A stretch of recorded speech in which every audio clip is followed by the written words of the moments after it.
Good evening everyone. I know it's late in the day, तो एक short में हम लोग ये प्रेजेंटेशन करेंगे।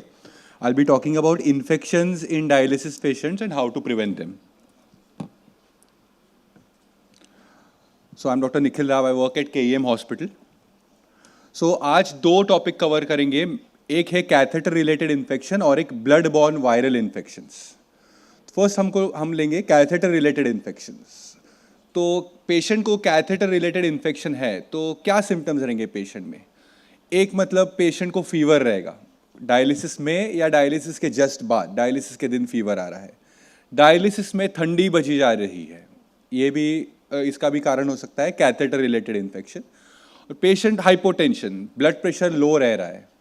अगर पेशेंट का यूजुअल ब्लड प्रेशर 140 150 है और अभी हमेशा 120 130 रह रहा है, 110 हो गया है, लो ब्लड प्रेशर, इसका भी कारण हो सकता है कैथेटर रिलेटेड इन्फेक्शन।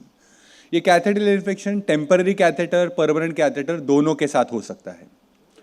तो पेशेंट को फीवर है, ठंडी बज रही है, बीपी कम हो रहा है, हम लोग सस्पेक्ट कर रहे हैं कि उसको कैथेटर इन्फेक्शन है, तो हम प्रूव कैसे करेंगे? तो प्रूव करना है ब्लड कल्चर्स के साथ।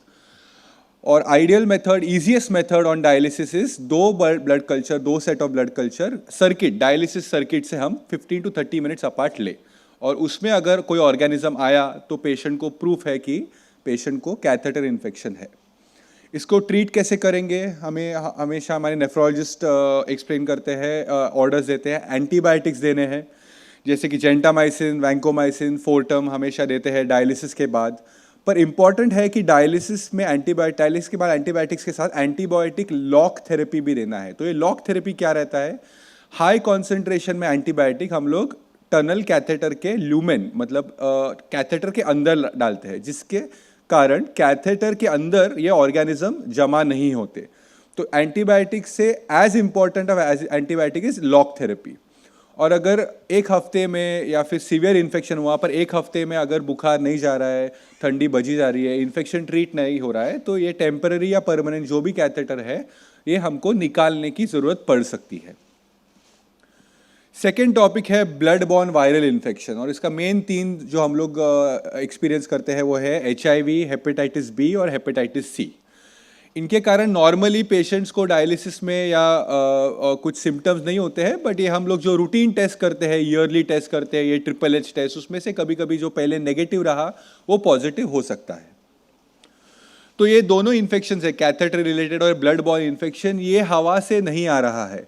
ये दोनों प्रकार की इन्फेक्शंस है वो डायलिसिस यूनिट से पेशेंट को मिल रहे हैं, और इसीलिए हमारा ये जॉब है कि हम जो भी कर सके हम लोग ऑल मेजर्स ले ताकि ये प्रिवेंट हो, क्योंकि इसका ट्रीटमेंट में पेशेंट को एडमिट रहना पड़ेगा, दवाइयाँ लेनी पड़ेंगी, और ये हमारे सिंपल एक्शन से हम लोग प्रिवेंट कर सकते हैं।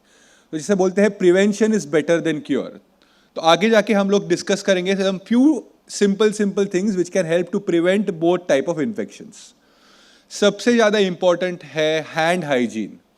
Staff should wash their hands with soap or antiseptic hand wash before and after contact with the patient or any equipment at the dialysis station, मतलब machine. An antiseptic alcoholic gel rub may be used when hands are not visibly contaminated. Hand wash सबसे ज़्यादा ज़रूरी चीज़। दूसरा मतलब staff should also wear disposable gloves when caring for a patient or touching any contaminated surface at the dialysis station.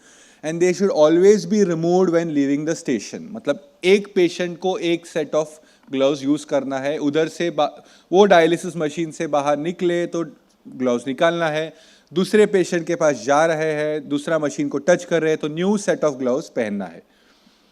Just to revise how to wash your hands, steps है, soap लेना है, ये बहुत ज़रूरी है इसलिए मैं रिवाइज कर रहा हूँ। Rub your palms together, back of the hands, fingers के बीच में, नकल्स और थंब, ये पांचों एरिया बराबर से क्लीन होने चाहिए। ना कि आप सिर्फ हाथ में हैंड वॉश ले, एक बार रब करें और वॉश करें, इससे ये प्रॉपर हैंड वॉश नहीं है। जब हम पेशेंट्स के लिए केयर कर रहे हैं तो इस प्रकार का 5 स्टेप हैंड वॉश करना बहुत ज़रूरी है।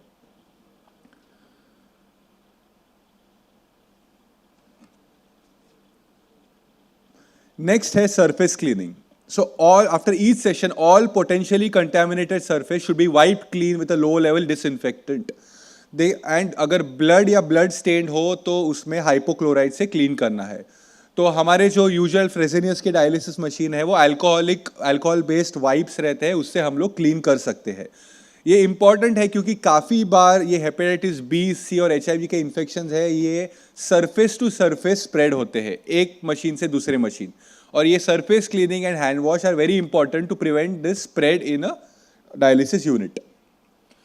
कैथेटर का ध्यान रखना है, ये बहुत ज़रूरी चीज़ है। कैथेटर की ड्रेसिंग एकदम अच्छे से होनी चाहिए।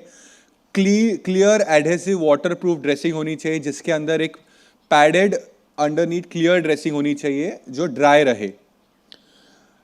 ये बहुत ज़्यादा इंपॉर्टेंट है। ये कैथेटर कैप्स बोलते हैं इनको। काफ़ी बार कैथेटर का डायलिसिस चालू करते हैं तो कैप्स निकाल के साइड में रख देते हैं। कैप्स 4 घंटे पड़े रहते हैं और उसके बाद डायरेक्टली लगा दिए जाते हैं।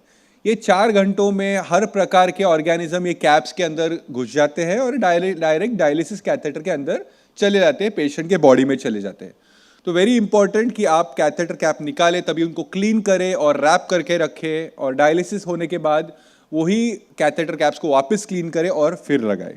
बहुत इंपॉर्टेंट स्टेप है ये। Safe use of medication vials, इसका मोस्ट इंपॉर्टेंट एग्जाम्पल है जो हम लोग हिपैरिन यूज करते हैं।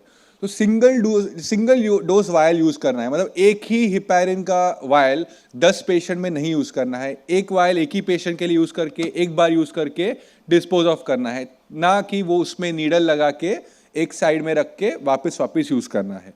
तो dispose of vials immediately after use, single use and then throw off. Miscellaneous में machine rinsing and regular disinfection is very important. Quality control हम लोग के केएम हॉस्पिटल में every monthly culture and endotoxin level करना बहुत ज़रूरी है, और डायलाइजर रीप्रोसेसिंग एंड रीयूज इसमें भी केयर करना बहुत ज़रूरी है। एक डाउट आता है कि हेपेटाइटिस बी, हेपेटाइटिस सी और एचआईवी अगर पेशेंट को है ऑलरेडी तो उनको सेपरेट डायलिसिस मशीन लेने की ज़रूरत है क्या? तो इसके बारे में काफ़ी कंट्रोवर्सी है। हम लोग को फॉर श्योर पता है कि हेपेटाइटिस बी जो पेशेंट पॉजिटिव है उसके लिए सेपरेट मशीन यूज़ करना है। हेपेटाइटिस सी पेशेंट के लिए हम लोग सेम मशीन में डायलिसिस कर सकते हैं, पर एकदम स्ट्रिक्ट प्रिकॉशन से हमको सरफेस क्लीनिंग, हैंड वॉश, ये सब मेजर्स लेने पड़ते हैं। बट फॉर प्रैक्टिकल पर्पसेस हम लोग मुंबई या इंडिया में हेपेटाइटिस बी, हेपेटाइटिस सी और एचआईवी के लिए अलग अलग मशीन ही यूज़ करते हैं। पेशेंट के सेफ्टी के साथ वैक्सीनेशन ऑफ स्टाफ भी बहुत ज़रूरी है। हर टेक्नीशियन को हेपेटाइटिस बी के अगेंस्ट वैक्सीनेटेड होना काफ़ी ज़रूरी है, क्योंकि पेशेंट टू पेशेंट स्प्रेड के साथ पेशेंट टू टेक्नीशियन स्प्रेड होना भी पॉसिबल होता है। तो you have to protect your own self. With this I will stop today's lecture. Thank you.